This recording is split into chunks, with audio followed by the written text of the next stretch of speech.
Hey babes, welcome to the Happiness Heals channel. My name is Miss T. If you're new here, welcome. And if you're returning, welcome back. Today we're doing an estimated payday budget using my Paycheck Bill Tracker. It's for my upcoming payday on July 10th, 2020. I've filled in my paycheck date. Now let me get started with my estimated budget. So for my estimated budget, I put it in this budget column and I created about a week before my payday with all of the things that I expect to occur with my paycheck. Then I come back on my actual payday and create an actual budget in the actual column. And that accounts for any adjustments or changes that may have occurred. My way of notating when things actually come out of my account and are completely paid is highlighting those items once they're paid in that payday budget column. So the first thing we do to get started is make note of all expected income for the pay period in the budget column. I know that I expect my regular paycheck, and I always use the amount from my last payday.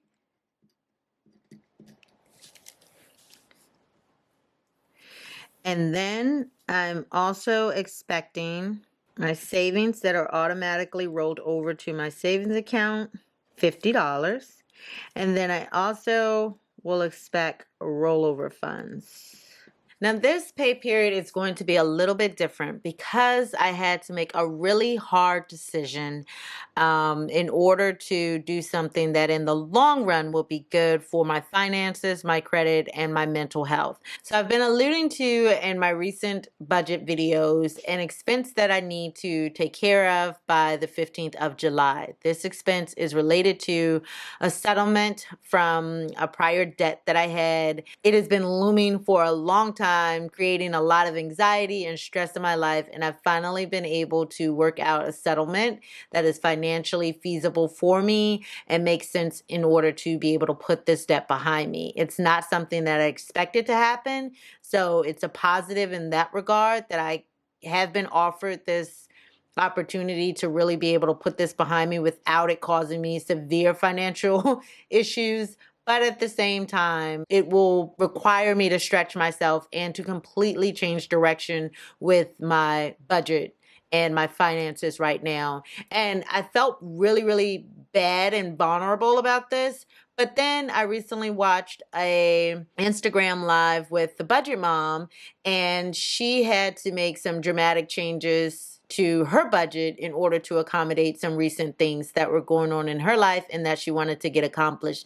And I'm like, that's a part of the financial journey. It dawned on me in that moment that that's a part of the financial journey. In terms of being able to take advantage of one opportunity, you may have to sacrifice some things, but in the long run, it should and will pay off for you. I have a big expense coming up in order to be able to pay off that settlement, and I realized that I would need to tap into my sinking funds in order to be able to make up the difference from my emergency fund and additional funds that I have in my savings account in order to make this settlement payment. But I want to go ahead and do that in order to get it behind me so that I can refocus in on my financial goals, my savings, and everything else that I'm trying to accomplish, especially with my daughter starting college this year. I didn't want anything that would interfere, distract, or delay that from occurring.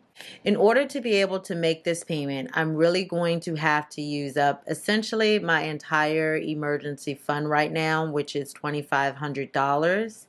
And I will be taking funds from my Christmas sinking fund. Yes, I've made so much progress with this, but I still have 6 months in order to make it up again. So this is much more important to me than that right now. And I'm going to take the fund from this in order to be able to help get this payment done. Also, my car insurance Yes, that is coming up soon, but I feel like I can make that up in order to get that payment accomplished as well. And then special days, it doesn't have a whole lot, but I will use that towards it because I don't really have any other significant holidays coming up right now. I'm going to use what I've been saving up for car insurance, special days, and Christmas in order to make sure that I can make this payment that I have due on the 15th. Let me pull out my funds so I can figure out my total rollover funds that will be going towards this payment. So I'm essentially taking all of the cash that is in my envelope. I do have 2 gift cards worth $120. Those will remain in this envelope, and I do plan to replenish it fully before I get to Christmas. So I'm really not completely bummed out about it, outside of just knowing that I've saved up all that money towards it at this point. But it's a really good thing in the sense that I will not have to use any kind of debt or credit or loan in order to make this payment.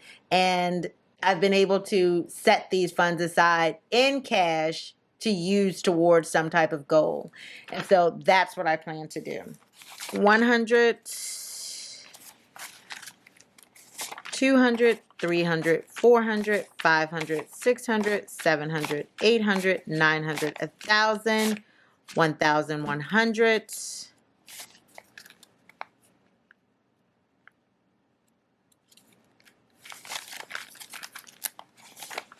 1,200, 1,300,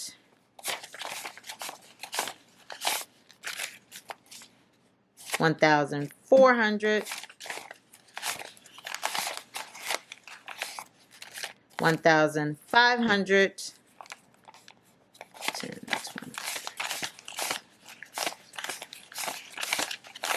1,600, 605, 6, 7, 8, 9, 10, 11, 12, 13, 14, 15, 16, 17, 18, 19, 20, 21, 22, 23, 24, 25, 26, 27. $1,627 will be what I put towards this. That is just from Christmas 2020. And then from special days, I am pulling, and I'm not going to do this officially until my payday. So right now you're just seeing me estimate because I need to know what that amount is for rollovers. My estimated to make sure I can cover everything. And then I have 25 from special days that will be going towards it. 1, 2, 3, 4, 5, 6, 7, 8, 9, 1,000,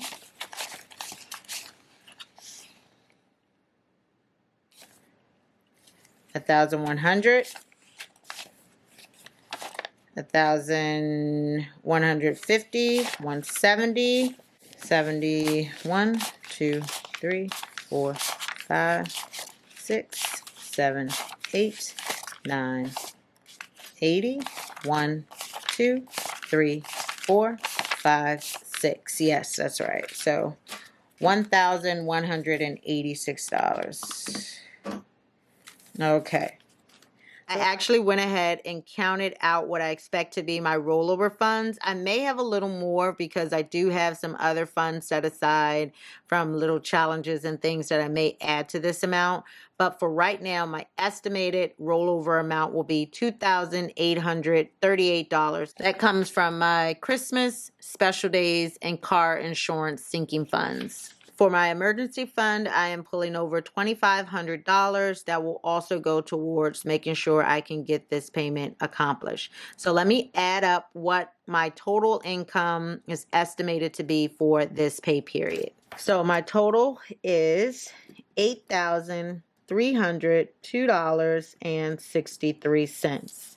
That is my estimated income for this pay period. Now, for this pay period, I have my household expenses, and that is paid on the 10th. And for this pay period, my total is $1,148. And then I also have PicMonkey, and that is $12.99. And if you're unfamiliar, this is my July budget calendar. I do have a tutorial about how I set this up on my channel, so make sure you check out that video. I'll also try to link it above so that you can see how I put it together, how I use the key code in order to tell me what expenses are coming out for what pay period, and it just really keeps me organized in that way. So looking at my key, all of the expenses in purple are for this July 10th pay period. I have my household, my PicMonkey, this settlement payment that I need to make,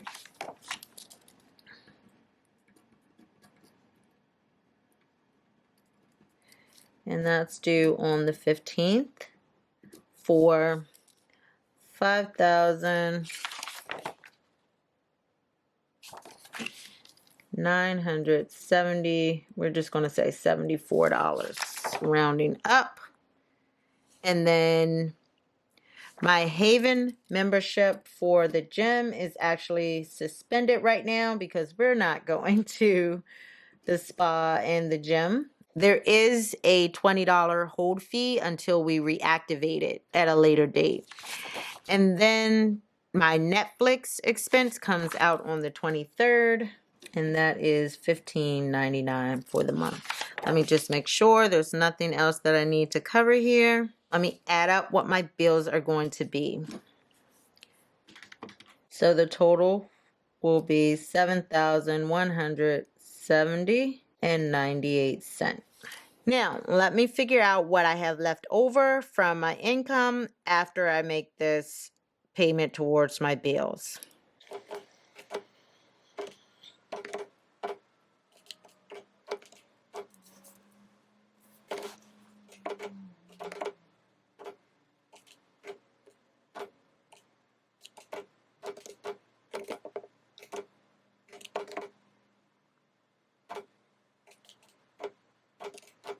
So I have $1,131.65 left.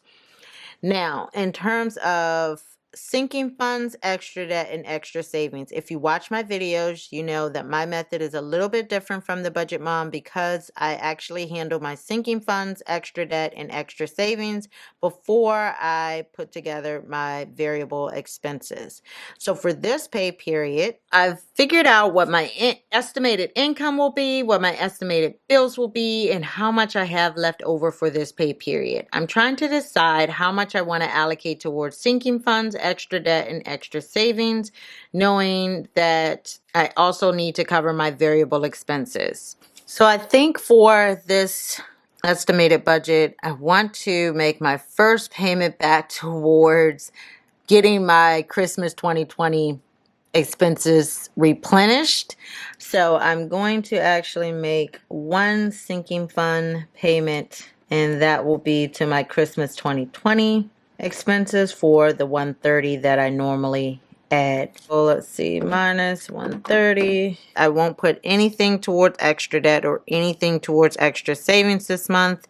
I want to use whatever I have left to get us through as a family the next couple of weeks. Let me fill in my variable expenses: groceries, dining out, medical, pet, gas, car wash. Oh, and you know what else I'm thinking? Actually, my daughter's operation is on the 22nd. And I need to make $150 copay payment towards that. Okay, so I realized that there is actually an expense missing from my July budget calendar. I'm going to add that in real quick because that is actually something that I need to make sure is allotted for in my budget.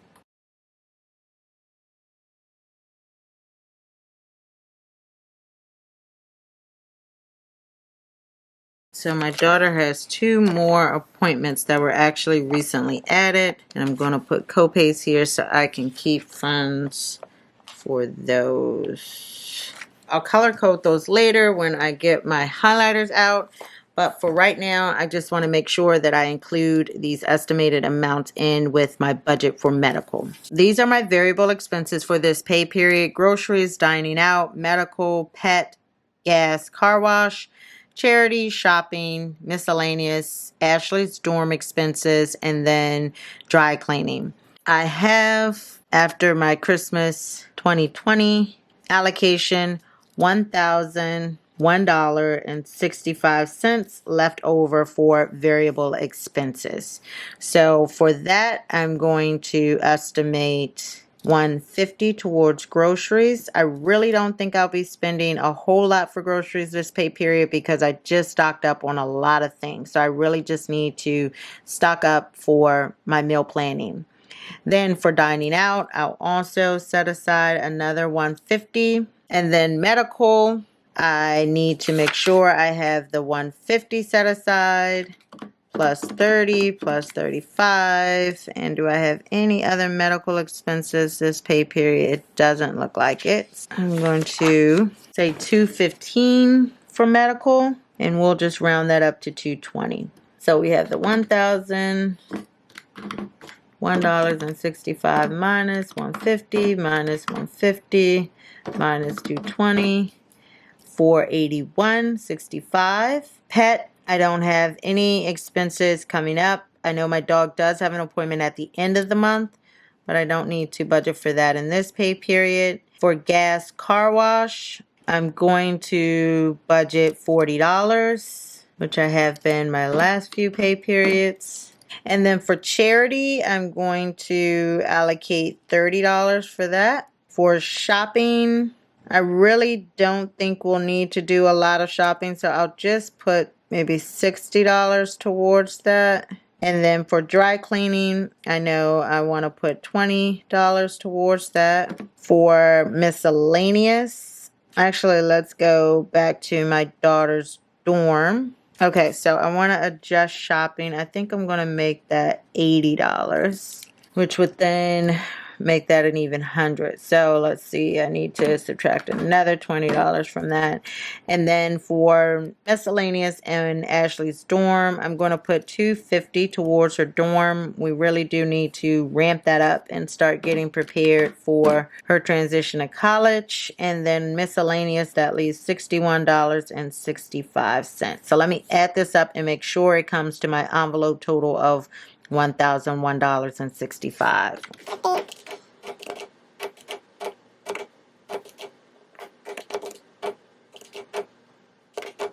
This is my allocation of my variable expenses for this estimated budget. This may completely change by my payday. Something else may pop up that I'm not aware of right now, and I may have to make more adjustments, but this looks to be how I expect to lay things out for this pay period. It is very bare. Yes, this settlement has come at an unusual time, but I'm just glad I'm in a secure and stable financial place to be able to do this and then turn my attention back towards getting my savings in a good place. And I'm actually not upset. I'm not too disappointed outside of just having to take a lot of the money that I've been saving over time and put towards this. But in order to be able to put this payment behind me, if you've ever had an outstanding collection or lien or anything significant that was threatening your livelihood and you were able to find a way to get out of that, then you know the relief that this payment will make in my life. And so I'm excited about that. And then I'm excited about seeing myself be able to bounce back and save towards the other things that I do have as goals for this year without having this looming over my head. So let me go through and balance out my budget just to make sure I get to zero. And then I'll come back on my payday, do an actual budget in the actual column and make any final adjustments that I need. I won't have a whole lot to stuff in terms of cash envelopes this week, as you can see, but I promise you by the next one, we'll be back on track and everything will be hopefully good again. So let me go through and zero out my budget. So I start off with my income, $8,302.63 minus my bill total, $7,170.98, leaves me with $1,131.65. And then I'm going to bring that down to the leftover row in my variable expense column. And then I subtract out my variable expenses. Mine is $1,001.65. Leaves me with $130. I'm going to bring that leftover amount up to the leftover row in sinking funds, $130. Once I subtract out my sinking fund total, that will leave me with $0. And I know it seems strange, but just knowing I can restart my Christmas 2020 savings again in the same pay period that I'm having to deplete, it is encouraging, refreshing, and satisfying to me, gratifying. It's maybe a personal experience, but it definitely makes me feel good. And knowing that I won't be completely wiped out of funding, even after making this payment, and it will just allow me to be a lot happier in the long run. I'm going to come back on my pay period, go through everything again just to see if there are any final adjustments that I need to make. Once I make this payment by the 15th, I will be sleeping a lot easier. My savings will probably actually be able to increase. And so I'll just be in a much better place. So I hope you enjoyed this video. If you did, please give it a thumbs up. Also, make sure you hit the subscribe button as well as the notification bell so you'll be informed the very next time we have something to share on the Happiness Heals channel. Ciao!